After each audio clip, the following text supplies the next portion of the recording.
Hello students, welcome to class 8th Science NCERT. Today's our chapter 5th Coal and Petroleum is going on.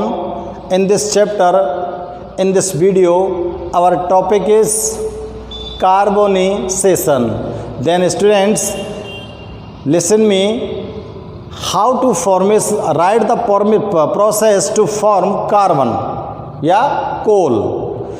तो आपको बताना है कि carbon से कोल को ऑब्टेन होने में जो प्रोसेस होती है वो क्या होती है. यानी कि मैं कह सकता हूँ कि what is the process the formation of coal. Coal के फॉर्मेशन होने की प्रोसेस क्या कहलाती है, यानी कि कोल का फॉर्मेशन किस प्रकार से हुआ है ये हमको बताना है. तो students, you know very well, at former time on the earth floods and natural disasters are occurs and many plants are raised on the earth. इस अर्थ के ऊपर बहुत सारे प्लांट्स वेजिटेशंस प्रेजेंट थी. फ्लड्स आए, कुछ नेचुरल डिसास्टर्स आए, उनसे क्या हुआ, वो सब के सब जो प्लांट्स थे, वेजिटेशंस जो थे, वो टूटकर ज़मीन पर गिर गए.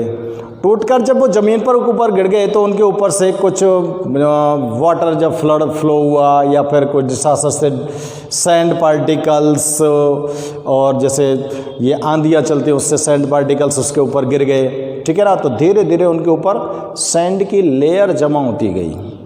सैंड की लेयर जमा होती गई तो बहुत लॉन्ग पीरियड लगा, यानी कि मिलियंस ईयर्स, लाखों वर्ष का टाइम लगा. और धीरे धीरे उनके ऊपर जो रेत की परतें हैं वो जमा होती चली गई और वो उनके ऊपर एक बहुत मोटी layer, A thick layer of sand deposit on them. जब थिक लेयर ऑफ सैंड उसके ऊपर डिपॉजिट हो गई तो प्रेशर इंक्रीज हो गया. प्रेशर इंक्रीज हो गया तो प्रेशर बढ़ा और वो ज़मीन के नीचे चले गए. नीचे चले गए तो वहाँ पर टेम्परेचर भी इंक्रीज हो गया. देन हायर टेम्परेचर और हायर प्रेशर के कारण वो जितने भी वेजिटेशंस थे, प्लांट्स थे, वो कन्वर्ट हो गए कोल में. तो ये जो प्रोसेस है स्टूडेंट्स, इसको बोलते हैं कार्बोनाइजेशन. तो written this about 300 million years ago. यहाँ पे नोट कर रहा हूँ मैं, carbonisation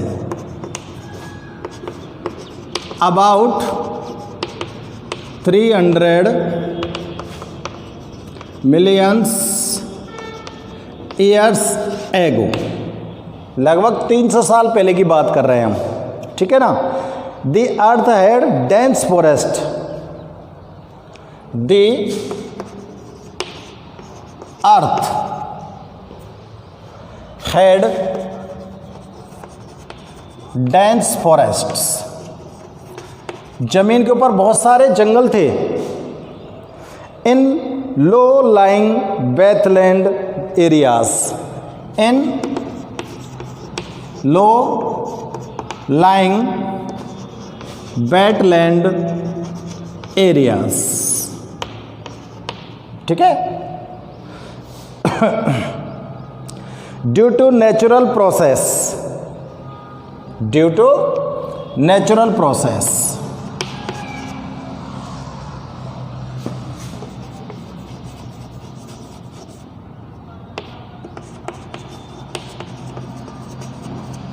like floating of water या फ्लडिंग ही लिख देते हैं. ठीक है ना. तो बाढ़ इत्यादि के कारण क्या हुआ, these forest got buried. These forest got buried. ये जंगल टूट गए अंडर द सॉइल. और टूटकर कहाँ गए, अंडर द सॉइल, मिट्टी के नीचे आ गए. ठीक है ना. As more soil deposited over them, as more soil deposited over them, उनके ऊपर अधिक से अधिक मिट्टी जमा होती गई। Over them they were compressed, they were compressed.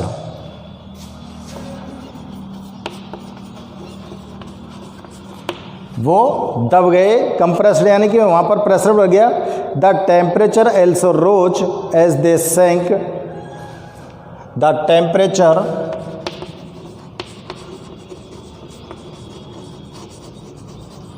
Also rose, temperature भी क्या हो गया, बढ़ गया, टेम्परेचर भी बढ़ गया। तो as they sank deeper and deeper, as they sank deeper as deeper, और वो गहराई में चले जाते रहे, डीपर एंड डीपर। ठीक है। Under high pressure and higher temperature, under high pressure and high temperature, plants, dead plants got slowly converted,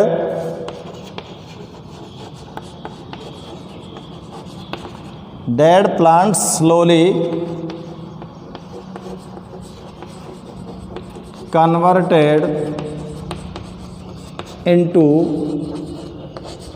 coal, into coal, as coal contain mainly carbon,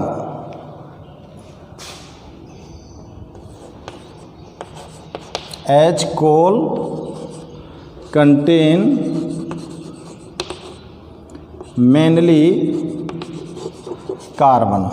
कोल में मुख्य रूप से क्या होता है, कार्बन। ठीक है ना, carbon. The slow process of conversion of dead vegetation,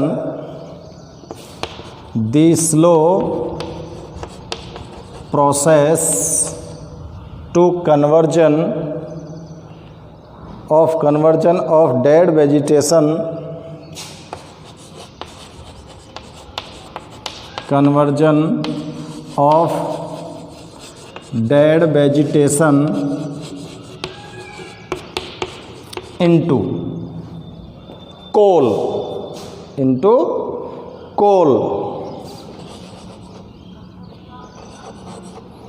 is called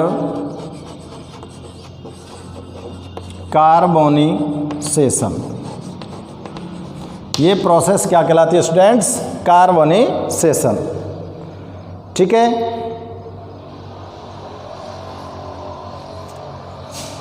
तो देखो कोल्स जो हैं उसका फॉर्मेशन किससे हुआ है, coal's formation remains of dead vegetation, so it is called fossil fuel। तो इसको क्या बोलेंगे स्टूडेंट्स, फॉसिल फ्यूल। कोल एक फॉसिल फ्यूल होता है। तो कोल के फॉर्मेशन की जो प्रोसेस होती है स्टूडेंट्स, वो आपके सामने मैंने नोट की है। और इसमें बताया गया कि अर्थ पर millions years ago dense forest present थे, डेंस फॉरेस्ट प्रेजेंट थे। तो कुछ वेटलैंड एरियाज़ के अंदर ये जो डेंस फॉरेस्ट प्रेजेंट थे, वहाँ पर क्या हुआ, फ्लोटिंग हुई, यानी कि तेज बारिश हुई रेनी सीजन में और वहाँ से फ्लड बना और उस फ्लड के साथ जो प्लांट्स थे वो टूट गए, नीचे गिर गए और उनके ऊपर सॉइल डिपॉजिट होती गई। धीरे धीरे उनके ऊपर ज़्यादा सॉइल डिपॉजिट होती गई तो वो डीप पर चले गए, यानी कि गहराई में चलते चले गए और ज़्यादा सॉइल डिपॉजिट होने से वो कंप्रेस होते गए। ठीक है ना, कंप्रेस हो गया। कंप्रेस हो गए तो वहाँ पर प्रेशर हाई हो गया, टेम्परेचर हाई हो गया। तो हायर टेम्परेचर और प्रेशर के कारण ये जो प्लांट्स, डेड प्लांट्स थे, ये स्लोली कन्वर्ट हो गए किसके अंदर? कोल के अंदर। ठीक है ना। कोल जो होता है मेनली उसके अंदर कौन सा एलिमेंट प्रेजेंट होता है? कार्बन एलिमेंट प्रेजेंट होता है। ये जो प्रोसेस होती है इसको हम क्या बोलते हैं? कार्बोनाइजेशन बोलते हैं। इसमें जो कोल का फॉर्मेशन हुआ है वो डेड वेजिटेशन के कारण हुआ है और ये डेड वेजिटेशंस जो हैं वो अर्थ के अंदर गहराई में प्रेजेंट हैं, इसलिए इनको हम क्या बोल सकते हैं? फॉसिल फ्यूल बोल सकते हैं। कोल को क्या बोल सकते हैं स्टूडेंट्स? फॉसिल फ्यूल बोल सकते हैं। ठीक है ना। ये आप चेक कीजिए इसको। कोल जो होता है, कोल को जब आप बर्न करते हो तो मैं यहां नीचे नोट कर रहा हूं, when coal burns in presence of air then produce CO2 gas with energy। तो जैसे ही आप कोल को एयर की प्रेजेंस में बर्न करते हो तो इसमें से CO2 गैस निकलती है और एनर्जी भी आपको ऑब्टेन होती है। ठीक है ना। अब स्टूडेंट्स, कोल जो है इसे इंडस्ट्रीज में, कोल्स को इंडस्ट्रीज में डिफरेंट प्रोसेस से जब हम गुजारते हैं तो इससे हमको डिफरेंट कंपाउंड्स ऑब्टेन होते हैं। कोल्स से हम डिफरेंट टाइप के कंपाउंड ऑब्टेन कर सकते हैं जब इसे हम एक प्रोसेस के थ्रू किसी इंडस्ट्रीज में लेते हैं। तो कोल्स के जो डिफरेंट कंपाउंड्स हैं वो कौन कौन से हो सकते हैं, इसको हम नेक्स्ट वीडियो में स्टडी करेंगे। तो इस वीडियो में आपने आज देखा कि कोल्स का फॉर्मेशन किस तरह से हुआ और कोल एक फॉसिल फ्यूल होता है और कोल को अगर आप बर्न करते हो तो वो CO2 गैस प्लस हीट आपको प्रोड्यूस करता है। Okay students.